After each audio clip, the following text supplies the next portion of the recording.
J. Radio J. Le 10-11. Lise Gutman. Radio J. Radio J. Les invités de Lise Gutman. Radio J. Il a démarré hier soir avec un film d'ouverture exceptionnel, Karaoké de Moshe Rosenthal, et il continue jusqu'au 21 mars. Je parle bien sûr du 23e Festival du cinéma israélien de Paris. Pour nous en parler, la présidente est avec nous, Hélène Schumann. Également, pour présenter un film, nous avons le plaisir d'accueillir Léon Prudowski pour son film Mon voisin Adolphe. Léon Prudowski, bonjour, bienvenue dans le studio de Radio J. Bonjour, merci beaucoup. Alors, Hélène, ça a commencé vraiment sur des chapeaux de roue, un film exceptionnel qu'on va pouvoir revoir. Moi, ce que je vais faire d'entrée de jeu, je vais conseiller à nos auditeurs d'aller sur le site festivalcinéisraélien.com et là, il y a tout le programme festivalcinéisraélien.com. Aujourd'hui également une grosse actualité. Oui, alors on a un documentaire qui est très beau, qui s'appelle Les gardiens de la mer morte. Oui. Il faut savoir, et Léon, je pense, le sait, que la mer morte est en danger en Israël. L'eau diminue, ça s'assèche. Et il y a un nageur, Oded Rahav, qui a décidé, un pari incroyable, comme ils sont fous ces Israéliens quand même, de traverser à la nage en Jordanie, la mer morte, pour ramasser de l'argent. Et avec lui, il y avait un Jordanien et un Palestinien. Donc à la fois la paix et à la fois, un truc un peu écolo. C'est et à puis la surtout mode. Une performance sportive incroyable. Ah bah parce oui, que on peut pas nager. Nager dans la mer morte et la traverser, ça doit être physiquement quelque chose de très compliqué. Vous avez essayé, Léon, déjà? Traverser, non, pas du Non, tout. mais nager. J'ai essayé de nager, oui, évidemment. La première fois, quand je suis rentré dans la mer morte, j'avais, je pense, 14 ans. Oui. Et j'ai pas pensé, ça me rentrait dans les yeux. Et dès qu'on a un bobo, ça fait mal, on hurle. Ça fait mal. Alors c'est très beau physiquement, il faut le savoir, la mer morte. Donc pour un cinéaste, c'est extraordinaire de filmer ces grandes étendues de sel et tout. Alors le soir, il y a encore karaoké. Ça commence par The Children of Nobody, d'Erez Tadmor. Je ne sais pas si Léon le connaît. C'est un réalisateur, qui est assez connu, Léon, peut-être. Il travaille, il fait un film par an presque. C'est ça? Ah oui. Je crois que c'est lui qui avait fait l'histoire des sumo. Oui, tout à fait. C'était un tandem, c'était deux réalisateurs, il était un des deux. Oui, voilà, donc c'est quelqu'un qui fait un film par an. Presque, oui, j'exagère un peu peut-être, mais il travaille beaucoup. C'est vraiment quelqu'un. Lise, c'est bien parce que Léon connaît parfement le cinéma israélien. Bien sûr, oui, on s'en doute. Voilà. Oui. Alors, votre film, Mon voisin Adolphe, va passer 2 fois. Ouais. Donc, demain, mercredi 15 mars à 17h45 et puis samedi 18 mars à 19h. Alors, Mon voisin Adolphe, on va peut-être donner le résumé. En mai 1960, Polski, un survivant de la Shoah solitaire et grincheux, vit dans la campagne colombienne reculée. Un jour, un mystérieux Allemand emménage à côté de chez lui. Ne serait-ce pas Adolf Hitler? Détective malgré lui, il va se rapprocher de son voisin plus qu'il ne le voudrait. On écoute la bande-annonce, Lise? Parfait. Give me newspaper. Buenos días, señor Polski.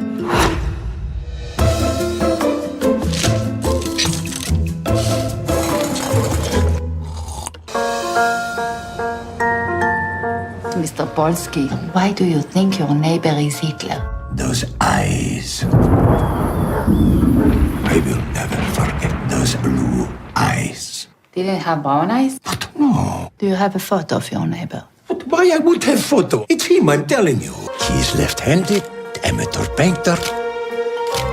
Even has same dog. You know that dogs don't live that long, right? I am not idiot. I know it is not same dog. Black knight to F7. Checkmate. You have a board?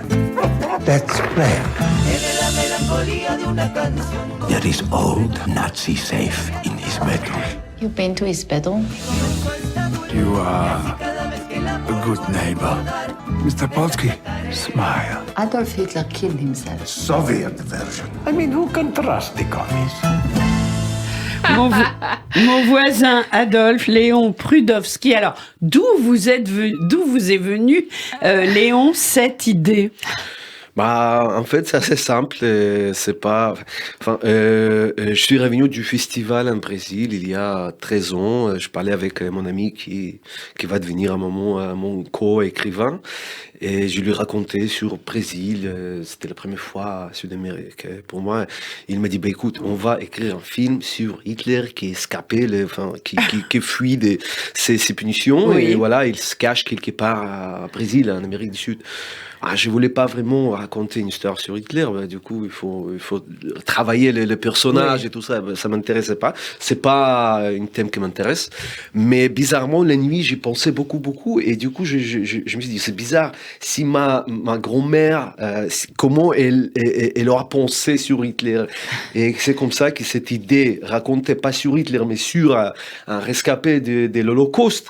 Comment il accepte cette idée que son voisin peut être Adolf Hitler. Voilà. Mais oui, c'est Élise, assez incroyable. je voudrais dire deux mots sur l'acteur qui joue. Ouais. Et Léon sait que je l'adore, Hitler, qui s'appelle Udo Kier, qui est une... Ah non, vous n'adorez pas Hitler, vous adorez l'acteur j'adore. qui joue Hitler. J'adore l'acteur. On peut sortir des phrases de son contexte.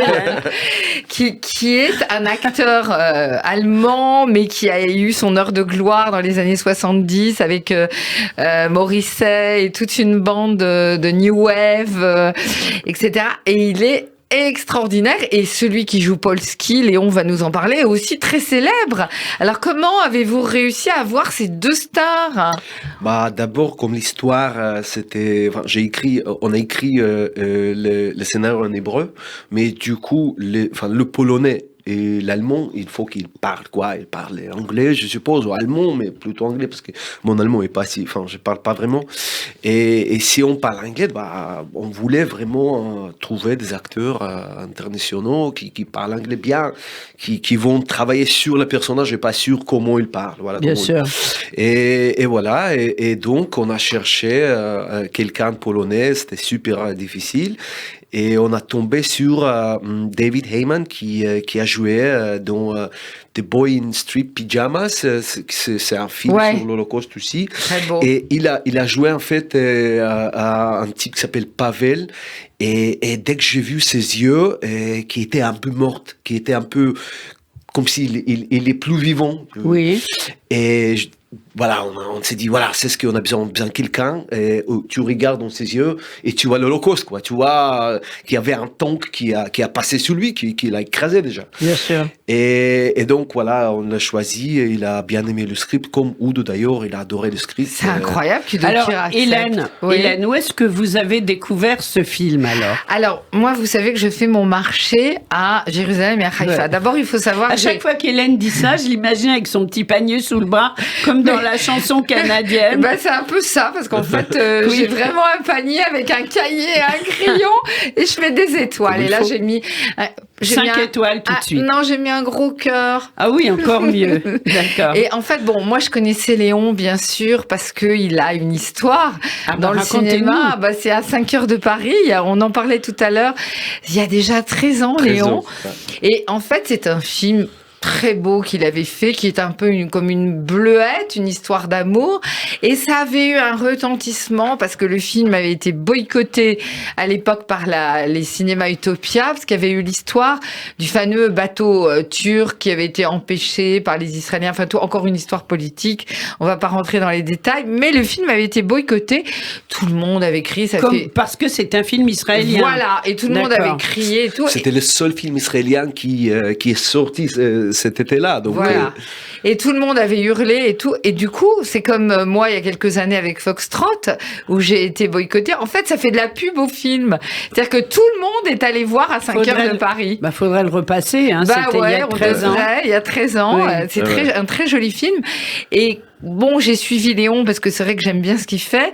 Et quand j'ai vu le sujet de mon voisin Adolphe, Oui.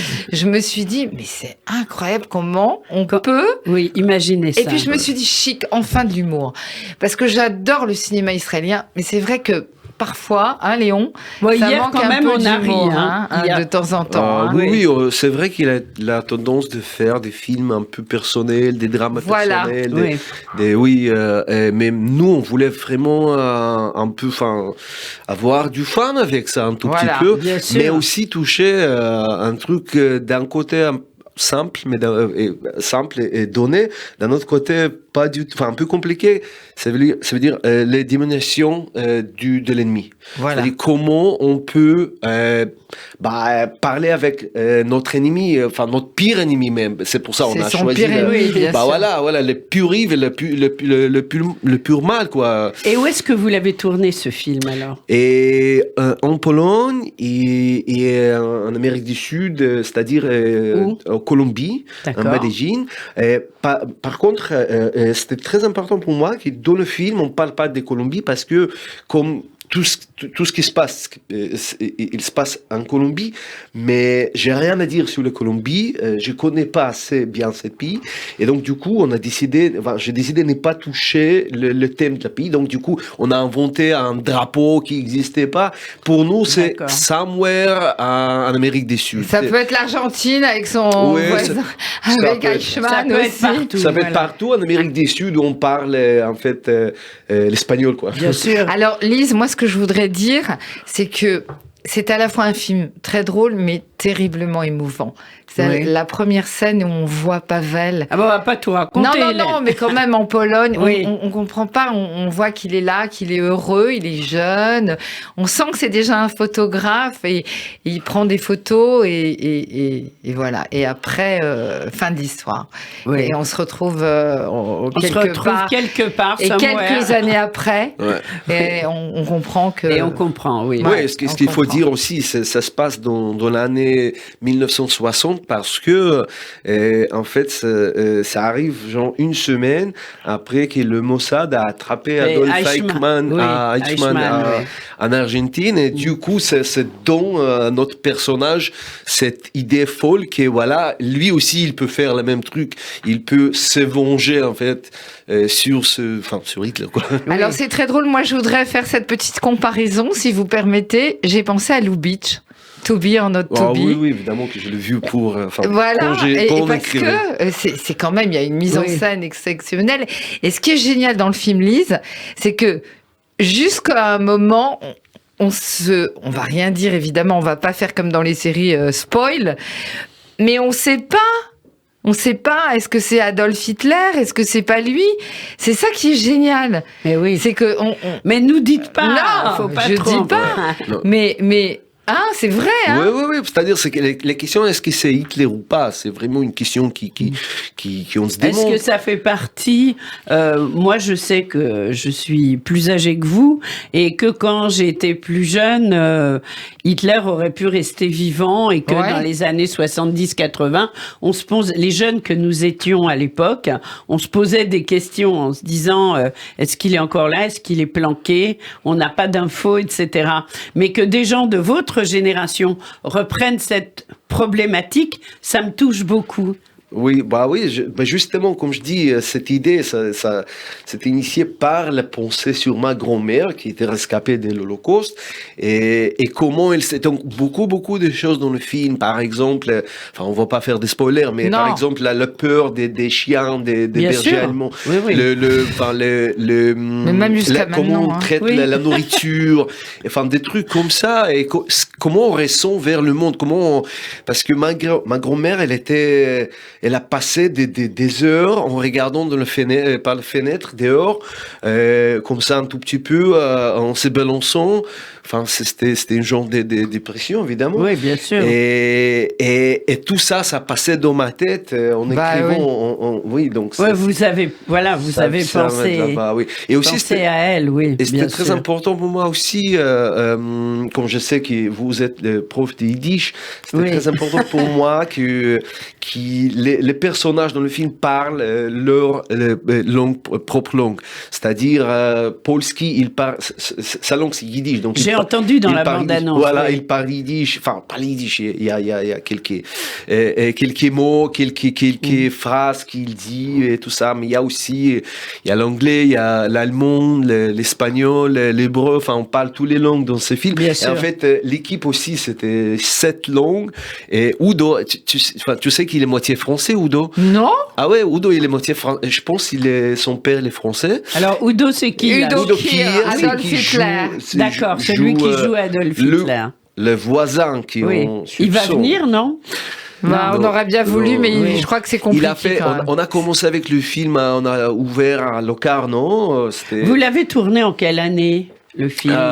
On a terminé le tournage une semaine avant le premier lockdown à Paris. D'accord. Donc en fait, je suis revenu de Colombie et on était confinés. Léon, donc il est venu à Locarno. Il est venu à Locarno. Il a fait un gros effort pour venir à Locarno. Il est un grand star, un Suisse. Il vit en Suisse? Non, mais il vit à Los Angeles, non? Il est Palm Springs. Ah, of course. Je suis venu chez lui dans sa maison. Oh là là là là. Il a partout Andy Warhol, non? Oui, partout des peintures. Andy Warhol, oui. Évidemment aussi Andy Warhol, mais tous les portraits, c'est de lui. Il était d'une beauté, Lise, jeune. Il était un petit super beau. Faut voir le film, Mon voisin. Mais il est toujours beau, hein? Moi, j'ai une question. Le film est sorti donc en Israël, puisqu'Hélène l'a vu au festival. Quelles sont les questions qu'on vous a posées par rapport au film en Israël? Comment le film a-t-il été accueilli?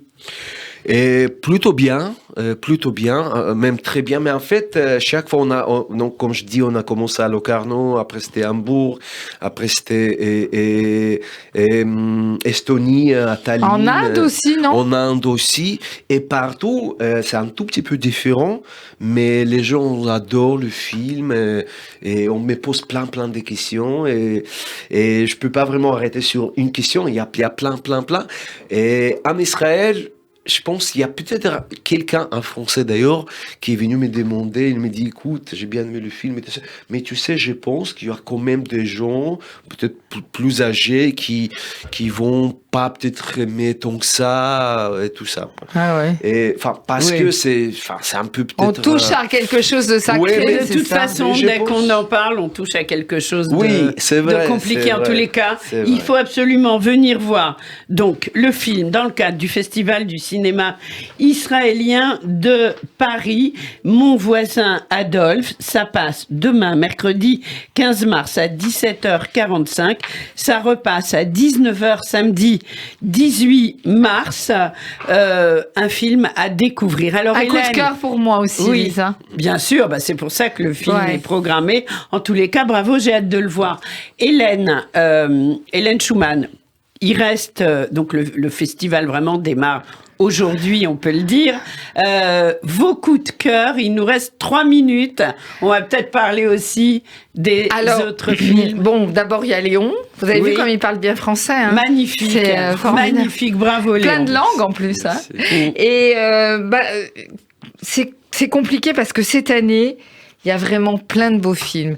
Il y a par exemple, pour se rapprocher de My Neighbor, Adolphe, il y a par exemple June Zero. De Jack Paltrow. Oui. Vous avez vu ce film, Léon? C'est sur la machine qui a servi à incinérer le corps de Eichmann en Israël. C'est-à-dire, Eichmann a été pendu. Oui, bien sûr. Il y a eu le procès. Et encore une fois, c'est une histoire parallèle sur l'impact, on le sait, énorme qu'a eu le procès. Eichmann, où pour la première fois... c'est la seule fois où il y a eu... Les survivants ont parlé. Un condamné à mort en Israël. Voilà. Il a été pendu, mais que faire du corps? Il faut bien l'incinérer. Bah oui. Hein, on va pas l'enterrer en Israël. Pour que les gens viennent se recueillir. Et Et qui a incinéré quelle maison a fait le travail. A fait le travail. Et ça raconte ça, travaille un petit garçon qui travaille dans la maison d'électricité ou je ne sais pas quoi, qui voit de ses yeux, qui va la fabriquer. On désigne quelqu'un, lui. Et pourquoi lui ? Parce que comme le personnage de Marek, c'est un rescapé des camps. Donc c'est à lui de fabriquer la machine à réduire ensemble le corps. Non, à part ça, ça dit plein de choses sur cette époque, sur comment les Israéliens ont réagi. Voilà. Sûr. Donc il y a aussi plein d'autres films. Alors on parlait de Bahreïn. Bahreïn, de Mordechai Vardi. Oui. Ça, je suis toujours étonnée sur comment les Israéliens se mettent eux-mêmes en accusation, à savoir Mordechai Vardi est hyper religieux et il critique dans ce film le milieu ultra-orthodoxe, à savoir comment à Bahreïn, en hébreu, le film c'est Akara, ça veut dire stérile, comment une femme stérile va réussir à tomber enceinte. Et pas du Saint-Esprit, donc je peux pas tout dire. Non. Bon, quoique on pense que c'était le Saint-Esprit dans l'histoire. Oui. Donc c'est aussi mon coup de cœur. Et puis j'ai envie de dire américain. Un mot très vite, il reste très peu de temps. Nitz's Choice. Nitz's Choice, c'est vous, Lise, qui êtes aux manettes, puisque c'est un très beau film. Un très beau film. Vous allez nous en parler peut-être d'Uri Barbash. Uri Barbash, un film très émouvant qui concerne aussi la période qu'on vient d'évoquer et qui est en grande partie aussi en yiddish. En yiddish et en hébreu, ça m'a beaucoup touchée. La langue est évidemment excellente. Et puis, c'est un documentaire, c'est tiré d'une histoire vraie. Alors, ce sera lundi 20 mars à 15h. Si vous pouvez, venez découvrir ce film. C'est incroyable, toutes les histoires d'après-Shoah. Oui, aujourd'hui, on a l'impression que c'est votre génération, Léon Prudowski, qui reprennent le flambeau. Et d'ailleurs, on vous en remercie et c'est important. L'émission touche à sa fin. Merci beaucoup à tous les deux d'avoir été avec nous. Merci Léon. Donc, Hélène, on va sur le site Aidez-moi. Voilà, festivalcinéisraélien.com pour avoir tout le programme. Merci. Et à bientôt dans le studio de Radio J. Léon Prudowski également. Vous êtes le bienvenu quand vous le souhaitez. Merci, au revoir. Radio J.